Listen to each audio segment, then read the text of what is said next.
Imaginez un continent à genoux. En 1945, l'Europe n'est plus qu'un champ de décombres. Les villes sont réduites en poussière, les nations en faillite morale, et au cœur de ce chaos, l'Allemagne. Le pays responsable de 2 guerres mondiales vient de s'effondrer sous le poids de sa propre destruction. Mais ce que personne n'imagine encore, c'est qu'en moins d'une génération, cette nation brisée va devenir le moteur économique de l'Europe. À la fin de la guerre, l'Allemagne est divisée. À l'ouest, les Américains, les Britanniques et les Français. À l'est, les Soviétiques. Berlin, elle aussi, est coupée en 2. L'économie était morte. L'inflation a rendu le Reichsmark sans valeur. Les usines sont détruites, les rails arrachés, les gens survivent par le troc ou le marché noir.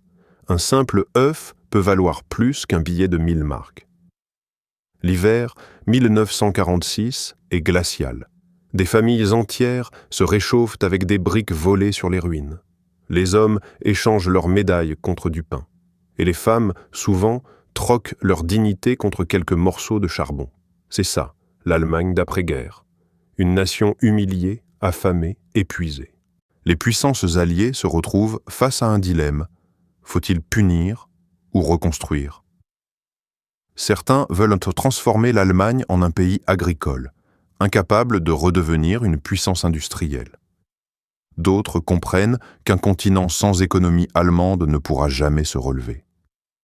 C'est dans ce contexte qu'un homme entre en scène, George Marshall, secrétaire d'État américain. Son idée est simple. Si l'Europe s'enfonce dans la misère, le communisme triomphera. Il faut donc nourrir, reconstruire, investir. Ce sera le plan de Marshall. Mais l'argent ne suffit pas. Encore faut-il une réforme, une vraie. Nous sommes en 1948. Un économiste peu connu, nommé Ludwig Erhard, prépare une bombe économique. Dans la zone d'occupation américaine, il décide de supprimer d'un seul coup toutes les restrictions de prix. Et surtout, de remplacer la vieille monnaie morte par une nouvelle, le Deutsche Mark. Le 20 juin 1948, chaque citoyen reçoit 40 marks neufs. Du jour au lendemain, les billets du marché noir disparaissent et les vitrines se remplissent à nouveau. L'économie respire. Les Allemands recommencent à travailler, à produire, à échanger. Cette réforme, qualifiée de miracle monétaire, marque le début du redressement. Mais derrière cette renaissance, il y a aussi une guerre idéologique, celle de la liberté économique contre le contrôle étatique. Ce que le monde appellera bientôt le Wirtschaftswunder, le miracle économique, repose sur 3 piliers. 1. La confiance retrouvée dans la monnaie. 2. La productivité industrielle. 3. La stabilité politique. Les usines redémarrent, les exportations explosent et l'emploi renaît. Entre 1950 et 1960, le PIB double. Les voitures allemandes, les machines-outils, les produits chimiques envahissent les marchés du monde. Pendant ce temps, à l'Est, la République démocratique allemande reste enfermée dans le modèle soviétique. Le contraste est brutal. À l'Ouest, prospérité. À l'Est, rationnement. Et ce contraste deviendra bientôt le symbole même de la guerre froide. Ce succès dépasse la seule Allemagne. Il redonne vie à toute l'Europe occidentale. Les États-Unis, eux, y voient la preuve que le capitalisme libéral peut vaincre sans tirer un seul coup de feu.